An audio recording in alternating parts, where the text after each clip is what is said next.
La saison de Formule 1 2025 est terminée, c'était la saison la plus longue de toute l'histoire. Et de notre côté, on a déjà fait le bilan de Racing Bulls, Aston Martin, Haas, Sauber et Alpine. Alors on se retrouve aujourd'hui pour faire le bilan 2025 de Williams. D'ailleurs, si jamais tu ne les as pas vus, je t'invite à aller les voir avant de regarder celle-ci, puisqu'on part du dernier et on va aller jusqu'au premier McLaren, et ce, jusqu'à la fin de l'année. Okay, let's go. Alors Williams s'est classé 5ème avec 137 points, assez loin, derrière les 4 top teams que sont McLaren, Mercedes, Red Bull et Ferrari, et en même temps, assez loin, devant les écuries qui ferment la grille de cette saison. Je sais pas si on peut les appeler vraiment fond de grille, parce que cette année, on avait quand même une saison qui était extrêmement resserrée. Quoi qu'il en soit, les 5 premières écuries pour lesquelles on a déjà fait le bilan, qui ferment la marche de cette saison, elles sont quand même assez loin de l'écurie et du niveau qu'a affiché Williams cette saison. Cette année, c'était assez clair, Williams, c'était les meilleurs des autres. Alors avec Williams, si vous me suivez sur 2 plateformes, vous n'êtes pas sans le savoir, on est sur l'une des écuries que je préfère sur cette grille. Selon moi, on est sur un des duos qui est le plus performant, on est sur un duo qui est très homogène, team player, les deux performent bien, et pour moi, je le maintiendrai encore, Alex Albon est toujours un pilote sous-coté. J'irai même un peu plus loin, Carlos Sainz lui aussi est assez sous-coté. C'est vrai, quand on voit l'influence qu'il a eue finalement sur le projet Renault, mais aussi sur le projet McLaren, Ferrari et maintenant Williams, eh ben on en parle peu, et pourtant, le travail est là. Bon, maintenant c'est pas le tout de le dire, il faut le montrer, le prouver. Alors c'est parti, on va regarder ce que ça donne. Alors comme pour tous les autres bilans, avant d'aller sur la phase des résultats, je trouve que d'aller sur le contexte, c'est pertinent. Et encore plus quand on est du côté Williams. Okay, let's go. Williams, c'est une écurie mythique en Formule 1. Je trouve qu'elle est assez régulièrement oubliée. Quand on parle d'écurie mythique, on entend toujours parler de Ferrari, et pour le coup c'est normal. On entend souvent parler de McLaren, mais on ne parle pas souvent de Williams. Williams est en Formule 1 depuis 1975. Et pour info, leur premier titre pilote arrive 5 ans plus tard avec Alan Jones en 1980. C'est déjà dire de leur toute première performance, arrivée en 75, performée en 79 et en 80. Ouais, c'est déjà plutôt fort. Alors, Williams est porté par Sir Frank Williams. Malheureusement, il décède en 2021. Et clairement, à ce moment-là, l'équipe est au plus mal. Pour ceux d'entre vous qui étaient là, vous l'avez vécu, vous en souvenez d'ailleurs, à mon avis, très probablement, l'écurie était nulle part, la performance n'était pas là du tout, la monoplace était horrible, personne ne voulait être chez Williams. Et d'ailleurs, c'est bien pour ça qu'ils avaient un pilote payant. C'était vraiment la catastrophe. Alors, je ne sais pas ce que ça vaut, mais à ce moment-là, on avait Latifi et George Russell dans cette monoplace. Bon, on savait très bien que Latifi n'allait pas faire des miracles, mais pour le coup, George Russell a été l'un des premiers à me montrer que, mine de rien, dans une monoplace catastrophique, on pouvait montrer ce qu'on valait. Mais à part quelques performances ça et là de George Russell, il y avait clairement rien d'autre à voir, rien à dire. C'était juste catastrophique. Bref, vraiment rien de positif. Maintenant, on arrive en 2023, avec James Wolfe qui remplace Josto Capito en tant que team principal. Alors, comme je l'ai fait 2 ou 3 fois pour les autres bilans quand c'était nécessaire, pour ceux qui ne connaissent pas James Wolfe, ou ceux qui ne le connaissaient pas avant qu'il soit team principal désigné par Williams, là aussi, il faut se penser sur son cas, parce que ça n'était pas n'importe qui. Alors, pour information, James Wolfe, le premier succès qu'on a en tête normalement, c'est celui, improbable d'ailleurs, de Brown GP. Alors il faudra qu'on se penche sur cette histoire, on y reviendra, je ne sais pas si en format court ou en format long, mais je vous prépare ça. Mais le gros atout de toute sa carrière, détrompez-vous, il n'est pas du tout ici. Et non, il était connu pour être le stratège, le responsable stratégique de Mercedes de 2010 à 2023, et je pense ne pas avoir expliqué. Ouais, c'est dire à quel point c'était quelqu'un.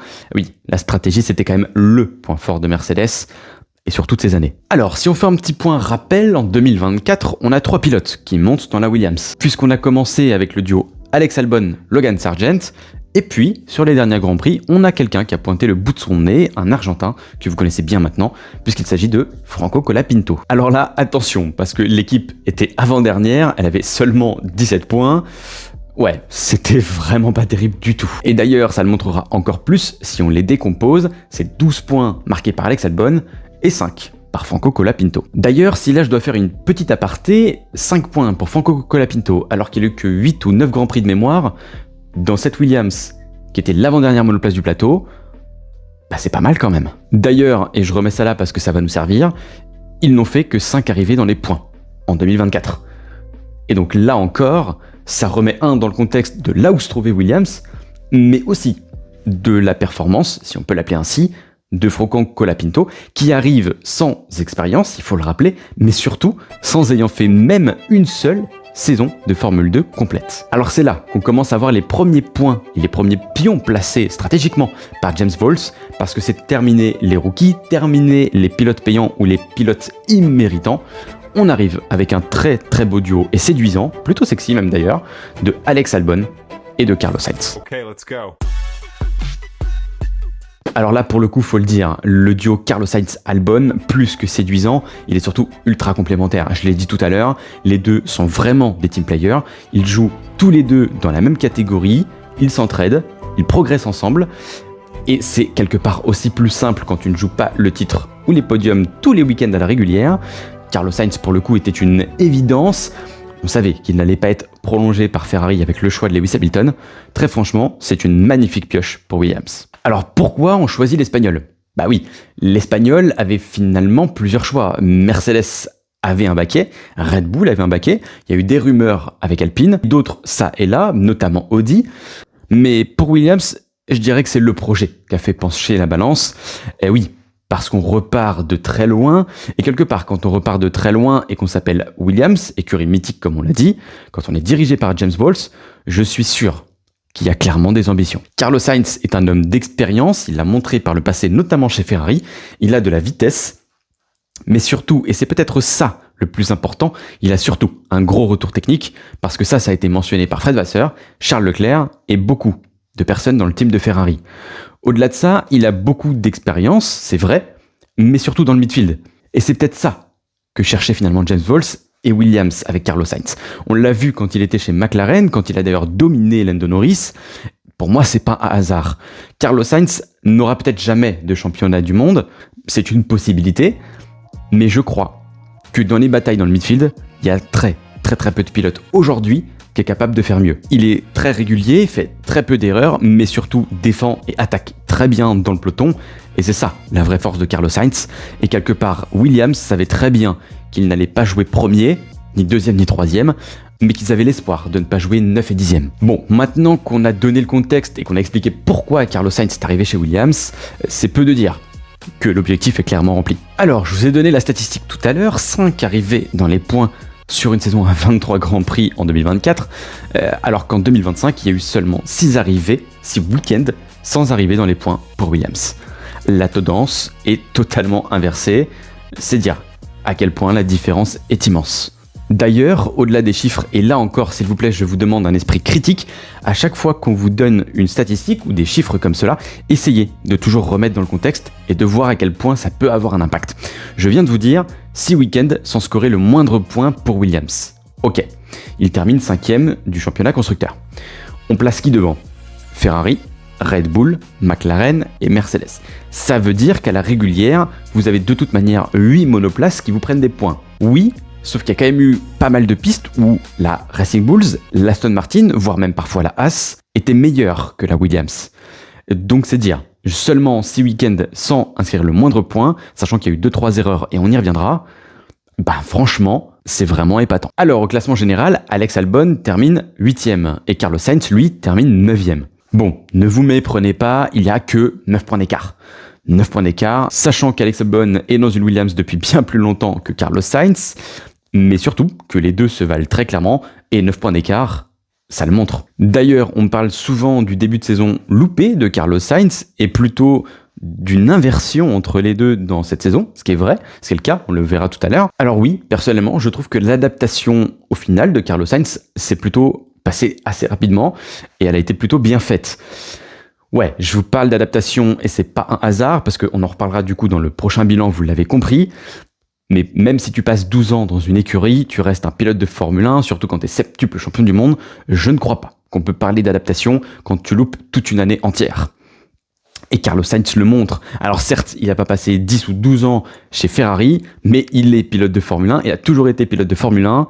Ouais, je pense qu'on peut dire que l'adaptation a mis un petit peu de temps, mais qu'elle a été plutôt rapide, et je dirais que c'est au final assez normal. Maintenant, tout comme tout à l'heure, quand on regarde un petit peu ce que donnent ces chiffres au classement général, 8e et 9e au classement, je vois pas comment ils auraient pu faire mieux. Devant eux se trouvent Andrea Kimi Antonelli et Lewis Hamilton, je vois mal comment ils auraient pu aller chercher une Mercedes et une Ferrari dans ces conditions. Une fois la monoplace posée, cette année en Australie et plus à Bahreïn, je crois qu'on avait à peu près la teneur du sujet et qu'on savait à peu près où on allait se trouver chez Williams, mais ça aurait pu se trouver beaucoup plus loin au classement, c'est-à-dire 12e, 13e, 8e, 9e.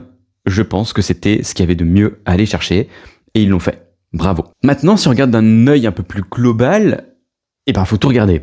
Le rythme de course, le rythme en qualification, la stratégie, les arrêts au stand, la communication. Là encore, je vois pas où il y avait quelque chose de négatif à dire. J'essaye d'en trouver, mais j'en trouve pas. Alors en effet, en se penchant un peu plus dans le détail, j'ai trouvé 2 éléments qui ont un petit peu pêché chez Williams. Et si finalement ils avaient corrigé ça, ils auraient pu se retrouver encore un peu plus haut, beaucoup plus proche de Kimi Antonelli et Lewis Hamilton, mais fondamentalement, encore une fois, la saison n'aurait pas changé. Je pense qu'ils auraient dans tous les cas terminé 5e, et au classement, ils auraient quand même terminé 8e et 9e. Mais il faut le dire, parce qu'il faut être objectif, et que sinon, un bilan ne sert à rien si on ne fait que des flatteries. Okay, let's go. Alors, quand on regarde en qualification, la moyenne pour Carlos Sainz est 10e. Et celle d'Alex Albon est 13e. Autant vous dire que Lawson et Tsunoda est intercalé entre les deux, et que Isaac Hadjar et Fernando Alonso, eux, sont devant Carlos Sainz. Et du coup, rien qu'avec ce point négatif, y a 2 choses à dire. Le premier, c'est que finalement, tout n'a pas été mis bout à bout. Oui, parce que si on a des monoplaces qui, au final, finissent derrière eux et au classement général et au classement constructeur, ça signifie bien qu'il y avait un peu plus de performance à aller chercher, que ce soit peut-être sur la fenêtre d'utilisation ou bien sur la réalisation. Et c'est vrai, on les a entendus 2-3 fois sans plaindre, le timing chez Williams n'a pas toujours été exceptionnel, notamment sur la chauffe des gommes, et on sait que la fenêtre d'utilisation en 2025 était clairement une des grosses difficultés pour toutes les écuries. Et alors ça, attention, vraiment un gros point, attention. Pourquoi ? Aujourd'hui, ils jouent 5e, ils avaient la marche sur le 6e et ils étaient très loin de toute façon le top 4, on l'a dit, mais le jour, par exemple, l'année prochaine, ils pourraient jouer le top 3 constructeur, le moindre millième pourrait avoir une incidence significative. Alors, ça l'était déjà quand ils étaient derniers, mais c'est plus une question de si je marque un point, toute l'écurie est extrêmement contente, et un point de plus ou un point de moins ne va pas changer leur saison. Alors que pour le coup, si l'année prochaine, on est encore sur une saison très serrée, ce dont je ne crois pas spécialement, mais où Williams joue très haut, chaque point peut clairement compter, avoir une incidence, et s'il n'arrive pas à tout mettre bout à bout, ils pourraient clairement s'en vouloir, et là, ça changerait vraiment la donne sur leur saison. La deuxième chose avec cette statistique, on l'a dit, il y a quelques points d'écart entre Albon et Carlos Sainz, assez maigre, c'est vrai, surtout quand on sait que Carlos Sainz a 2 podiums, ça creuse encore un peu plus l'écart, mais que finalement, c'est Alex Albon qui est derrière Carlos Sainz au temps qualificatif. Et là, ça te montre 2 choses. La première, c'est qu'Alex Albon a peut-être de son côté eu plus de mal en qualification, alors qu'il connaît plus cette monoplace que Carlos Sainz. Et là, c'est un premier problème. Le deuxième, c'est que Carlos Sainz, malgré ses meilleures positions de qualification face à Alex Albon, n'a pas réussi à le démontrer en termes de points, et ce, malgré 2 podiums. Et là, c'est plus problématique, parce qu'on a pris Carlos Sainz justement parce qu'il était régulier, qu'il avait des bons retours techniques, et qu'il arrivait surtout à transformer très souvent ses bonnes positions en points. Surtout que malheureusement, je l'ai dit tout à l'heure, j'ai quand même bien trouvé 2 points négatifs.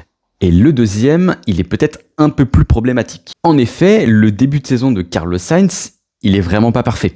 Alors de mon point de vue, ça concerne quand même l'adaptation, mais là encore, on n'a pas pris un Carlos Sainz pour faire des erreurs. On l'a pris parce qu'il était régulier et que justement, il en commettait assez peu.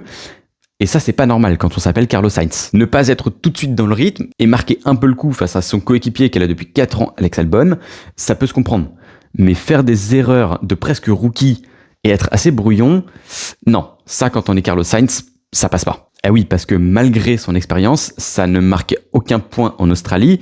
Rappelez-vous, son spin, c'est assez sévère, ça ne marque pas de points non plus à Bahreïn, et pour compte, après 4 week-ends, il n'a inscrit qu'un seul maigre petit point, alors qu'Alex Albon, lui, est déjà à 18 points.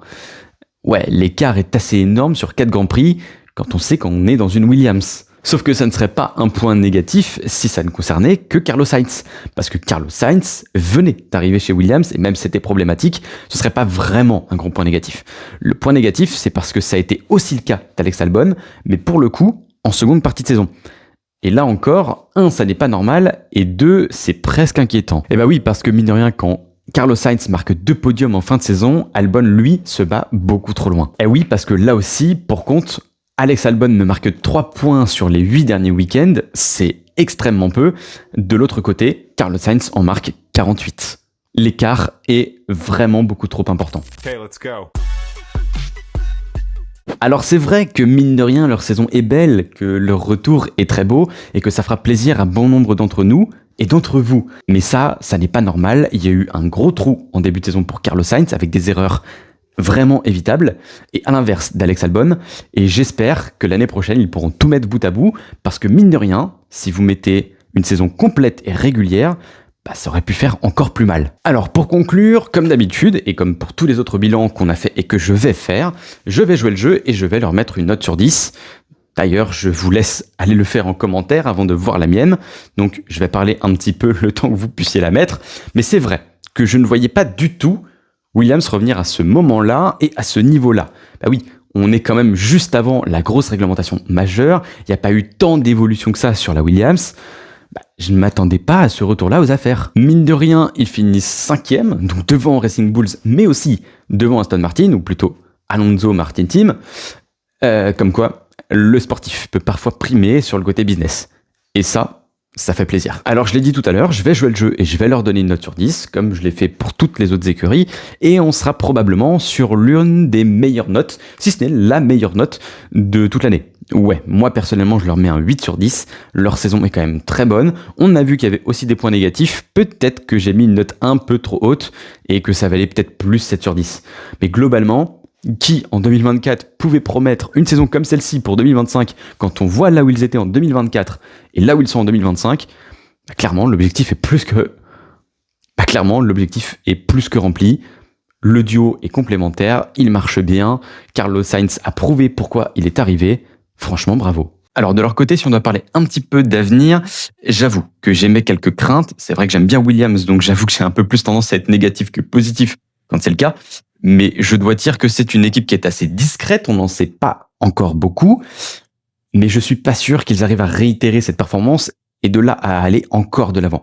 J'aimerais vraiment le voir, j'aimerais beaucoup les voir se battre pour des podiums, ne serait-ce que la 4e place au championnat constructeur, mais je pense assez logiquement qu'ils vont reperdre la position sur Aston Martin à minima, et je les vois se jouer plus ou moins vers la 6e place du classement. Voilà. Dites-moi ce que vous en pensez, qu'est-ce que vous leur promettez pour l'avenir en 2026, et nous, de notre côté, on se retrouve très bientôt pour le bilan de Ferrari, assez complexe tout de même, et j'espère que celui-ci vous a plu, dites-moi tout ça en commentaire, et on se retrouve très bientôt. Ciao.